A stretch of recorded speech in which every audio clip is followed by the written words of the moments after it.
Hello everybody, this is Anadad71 and I'm bringing you a video today, kind of a dichotomy of my point projection system and also regression analysis for point projections. And what I'm going to do is give you, first if you don't mind, I'd like to break into my sheet and show you how I make my point projections, or what an overview of how they're made. I'm not actually going to sit here and run a tutorial, so to speak, on how to make them, but I will show you what goes into them.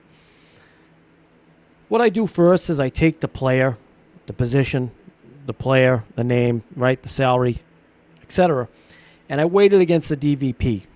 The DVP is the defense versus position, and that's a common way of doing that, percentage above or below league scoring, get multiplied against their average score to get you a new score. Now you'll notice that's what's happening here. I do want to just clarify one brief point. When I release this, the projections in September, it will not just be a overall, like, example, how do the Baltimore Ravens do against wide receivers? Almost probably, I'm assuming 85% of point projections go that route. I am not going to go that route. I'm going to be the extra 15% that works a little harder. And I am going to do the actual defensive back that he'll be playing against, and that defensive back's scoring averages. And so what we'll get is that defensive back gives up X amount of points, and we're going to weight that against this wide receiver to get a more clarified actual individual matchup, which I think is critical if you want to win. To people who don't do that, that's fine. It's a little bit harder to do what I do, but I don't care. I think it's worth the effort. I've seen it pay out. I also weight the Vegas score against the average team score, and then I bring in the players, what they score, and how their scoring is affected by the Vegas score, and I weight that to get a score. You'll see there's a score there. Some of these there are and some of these aren't, because this information that you see here where the numbers are showing up are from last year. I haven't put in the new season's data. However, this player list is this upcoming, what do we got there, the 9th of September 2018. So when that information becomes more pertinent and relevant, we'll enter it in. I look at home and away scoring, which is just that. How do they do at home? How do they do away? As we all know, those of us who play this game, home and away can have a pretty serious impact on scoring. Sometimes you find the anomaly that's better on the road. Great. If we can find him and exploit that to beat our, our constituents, then that's what we will do. I get a home and away points. Then I look at the turf. The turf is important. I've had people say to me, maybe, Rob, it's not as important as you think, or it's more important. Kind of depends on where you stand on it. But I've found that, for example, some players play much better on natural grass than they do on artificial turf. Quarterbacks usually do a little better when they're in a dome. And I like to bring that in and just to help get a clearer picture of who we're dealing with. And that's the turf projection. So we've got the Vegas projection. We've got the home and away projection. We've got the turf projection. Then I look at injuries, because injuries are very serious in this game. As you know, you can tank your whole line with a guy. Sometimes you'll see, I won't get ahead of myself, but sometimes you'll see a player, he's a running back and he has an ankle injury. I think Leonard Fournette had an ankle injury right around the middle of the year. What happened to Leonard Fournette from the remainder of the year on? Well, he didn't play quite as well as he did in the beginning of the year, did he? And a lot of people might have played him saying, I don't know, is there something wrong with his O-line?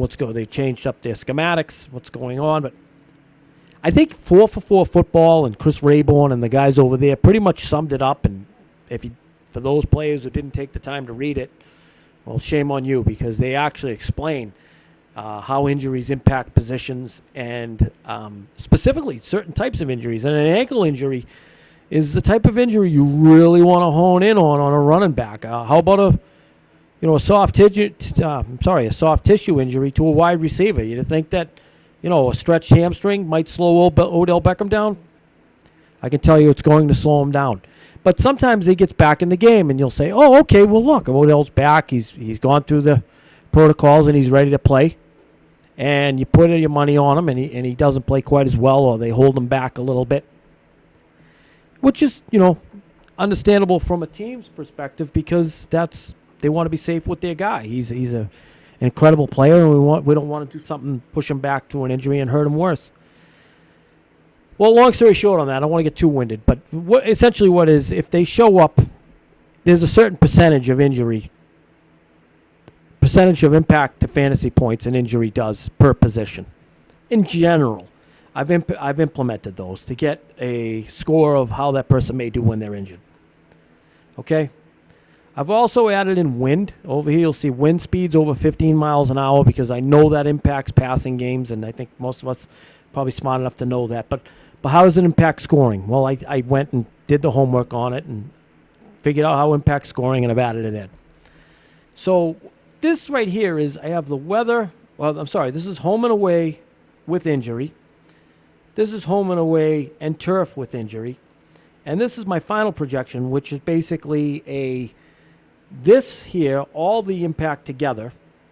But if the person shows up on the injury report, I have it give me the lowest projection, just to be safe. I'm cautious about people showing up on injury reports and playing. Now, unless you got some great insight into it and you say, no, I know he's fine. And, maybe, for example, I live up here in New England. If I was at, a go-kart place and I saw Gronk at the go-karts and he's walking fine and running, well, that's great. And then I'd probably play him. But if I didn't, and I knew he was, suffered in some type of knee injury like he has over the couple of years back, I might be reluctant, just to be honest with you. That's your own call, but the projections are there to be used regardless. So a quick synopsis of that is we have a defense versus position, and that's going to be subjective to who they're playing against, literally. We are going to have a Vegas impact. We're going to have a home and away impact, turf projection impact, injury impact, and then the final sum total. And I don't know what you guys think. I'll be open to suggestion on this. I was thinking about trying to add in scoring at day and evening and night games, the differences. I don't know how much that's going to matter. I don't want to skew the stats, but I suppose we could try it. If you guys are down for that, let me know, and I'll get in there and I'll get on that. All right. Let's close that out. Yeah, go right ahead and save it. You notice that's Microsoft Excel. I any type of majors, and it's no slam on Google Sheets, but anytime I do any real type of work, I do it on Microsoft Excel. Now here's Google Sheets. Much simpler sheet. You'll see the math on this. Last year what I learned is my wide receivers were having issues, point projection wise. They were well. I did just probably as well as most anybody else, but I don't like to be as good as anybody else. I want to be better, right? That's the competitive edge in me. So I'm trying to figure out how can I get my point projections more solid in the wide receiver position. And I've kind of come to the conclusion that you can't, one recipe doesn't cook the same meal. What do I mean by that? I mean, as you saw on my point projection sheet, how I get to my projections, those projections may be better for running backs and quarterbacks, but not as good for wide receivers. So there may be a different approach for wide receivers and projections. And you may not be able to, and it's a pain, but it's just reality. I've come to learn it. I've been making projections for about 4 years now, and that you can't necessarily paint all the players with the same brush to get the same, there's a motorcycle there, to get the same points and accuracy. Because positions play differently. They're affected differently. I mean, a running back who going to get 20 carries, if you think about it, nobody touches the ball on the field more than the quarterback, but nobody behind him touches it probably usually more than the running back. And then nobody touches it more than the wide receiver. And the last guy to touch it the least would be the tight end. So knowing that, I'm trying to look at different ways to get projections because of the different ways they play. I want the most elite and accurate projections I can make. In fact, I want the most elite and accurate projections this field has to offer. And I'm going to get them because I'm just going to work at it. I'm going to do it. So what I've done is I've taken a different approach to projection making. I've used now what I call regression analysis. And there's a video on YouTube, and I believe the gentleman's name is XLDFS.com.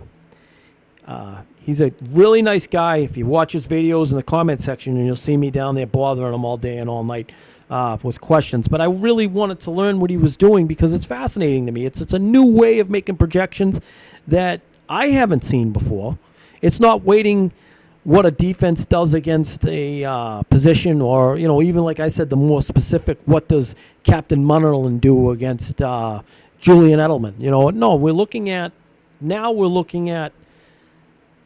like a scientific approach to this, a very scientific approach. And I love it, and I'm very grateful. Thank you to exceldfs.com, because they took the time to teach me something, and I'd like to pass it on to you. And I'd like you to watch this video. But I'll give you a synopsis of what I did, and I've talked to him about this. And he seems to be in agreement, so I'm going to take the next step and show it. What we do here is we do a regression analysis of what matters to scoring. Now, if you guys remember my baseball spreadsheet, I did the same thing to come up with kind of a standing for each player. What I did is I just made their points and ranked them. And what here is very similar. And we're looking at quarterbacks. So there are multiple areas of scoring for quarterbacks, as we know. But what you want to do is, when you look at the regression analysis, the actual scientific analysis of it, I looked at what matters and what doesn't. What is truthful to their scoring and what may not be? What's a gray area? What is the most elite factor of scoring we can figure scientifically to how did they get these point projections? How the heck did they get there? You follow me? And what I've done is, I believe I've done that. What I did is I went and pulled up their point, then the player's name, okay? So we took all the quarterbacks, for example. We took all their season averages from last year. Then I looked at the multiples of how many passing yards they had, how many interceptions, rushing yards, rushing touchdowns, fumbles, how many, as simple as it sounds, as silly as it might sound, how many receptions did they get, right? Because once in a while, you see in the Super Bowl, they might throw the quarterback a pass. Or try. I won't get into that, but so I looked at all those different variables, and I did it for every single position, all of them. I looked at running backs, and we've come to rushing yards, rushing touchdown, receptions, receiving yards, receiving touchdowns, the tight end regression. We've got the targets, rushing touchdown, receiving yards, wide receiver regression. Receiving touchdowns, total yards, receptions, games played. These are the things that matter to their actual points. And these are the regression analysis scores, the p-values, which show that, anything over 0.05 I don't use because it goes outside the 95% confidence interval and I don't trust it. I want something that's so small that it's almost inarguable that it fits, And I think I've done that. So I've done that. I found out these are the things that matter. These were the coefficients. And then what I do is, for example, we're looking right now at the wide receiver. Let's just go to the wide receiver page. I take the coefficients and the factor, the receiving touchdowns. Larry Fitzgerald, let's use him. He's a good example. He had 0.4 receiving touchdowns last year. We multiply 0.4 times the 6.27 coefficient to get 251. His total yards was 73.4. The coefficient was 13.13. We multiply those two to get a 9.65. I've done that with receiving, games played, receiving yards, etc. And what I do ultimately is I sum up all of these factors to get his score. So right now, that's a new way of making point projections to me. This is something new, and it's untested. It's kind of uncharted territory to me. I'll tell you where I know this is going to kill it, and I shouldn't let the cat out of the bag, but if you guys are following me, you deserve to know, too. Watch out for hockey with this. You're going to kick some serious tail if you do this in hockey. I know this is going to work. Mark my words. For football, where the variance is a little bit different, but I think just the same. So here's what I'm going to do. Because I'm getting long-winded here. We're already 14 minutes into this. I want to get this done. I'm going to take these point projections and enter them into a lineup, on an optimal lineup. I'm going to take my point projections from my sheet that I showed you earlier and enter it into an optimal lineup. And in the third case, I'm going to take these point projections and use them as a base So instead of starting my sheet with the season average point projections and sending it through the grinder, I'm going to start with this as the base and use that through the grinder. So I'm going to have 3 different types of point projections. I'm going to go back and I'm going to do another regression analysis. I'm going to weight these scores against what was actually scored to get the truth of what percentage of these scores matter the most and which ones are most accurate.